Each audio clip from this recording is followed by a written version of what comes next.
হে friends, আপনারা যদি এই ম্যাঙ্গো দিয়ে জামটাকে যদি এইভাবে রেসিপিটাকে যদি দেখতে চান তাহলে অবশ্যই আমাকে কিন্তু লাইক আর শেয়ার আর কমেন্টস আর হলো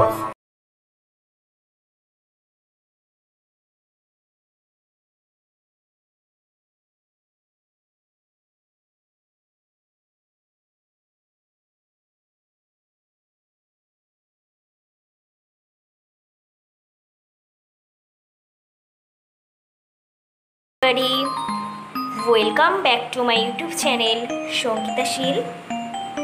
ফ্রেন্ডস, আপনারা সবাই কেমন আছেন?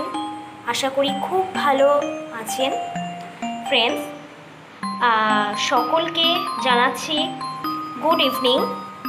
তো আমি আজকে হলো একটা নতুন একটা রেসিপি স্টার্ট করছি। তো দেখুন, এটা হলো জাম রোল, এই জাম আর হলো এটা জাম আর হলো এখানে হলো ম্যাঙ্গো আছে, ঠিক আছে, আম আছে। তো এইটা দিয়ে এই দুটো কম্বিনেশন করে একটা জুস রেডি করব।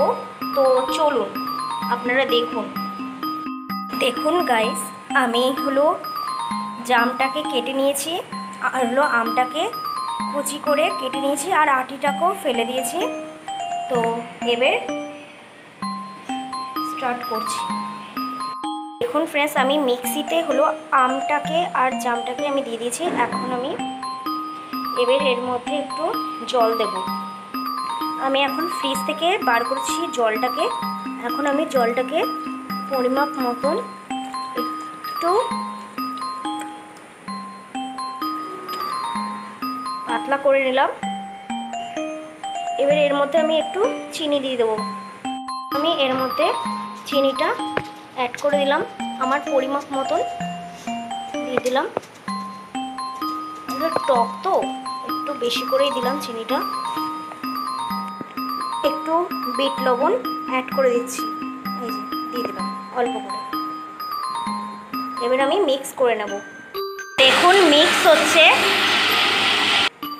দেখুন পুরো কালারটা পুরো হলো একটু পিঙ্ক পিঙ্ক কালার, একটু হালকা মানে লাইট পিঙ্ক কালার হয়েছে একটু। এবার প্লেটিং করছি, ঠিক আছে। দেখুন ফ্রেন্ডস, আমার পুরো রেডি হয়ে গেছে। আমার প্লেটিংটা দেখুন কতটা ঠিক হয়েছে। আমার ম্যাঙ্গো আর জামের যে রেসিপিটা করলাম, আপনারা এইভাবেই ট্রাই করুন, ঠিক আছে। ওকে, বাই। ফ্রেন্ডস, আমার কাছে এই জুস কিংবা আমি শেকই বলবো, ঠিক আছে। তো এটা একটু ঠিক হয়েছে, ওই জন্য একটুখানি শেক টাইপেরই বলছি। তো এইটা এতটাই যে টেস্টি হয়েছে যে আপনারা প্লিজ অবশ্যই বাড়িতে ট্রাই করুন আর আমাকে কমেন্টস বক্সে জানাবেন যে কেমন হয়েছে, ঠিক আছে। ওকে, চলুন আপনাদের সামনে আমি আরেকবার টেস্ট করে দেখছি, বলছি আপনাকে, রিভিউটা দিচ্ছি। ওকে, আমি এই শেকটার রিভিউটা দিলাম। খুবই টেস্টি আর একটু টক মিষ্টি একটু নোনতা মতন আছে, কিন্তু এতটাই যে টেস্টি হয়েছে যে আপনাদেরকে বলে বোঝাতে পারবো না এই শেকটা। ওকে গাইস, অবশ্যই আমাকে কমেন্টসের মাধ্যমে জানাবেন। ওকে, বাই।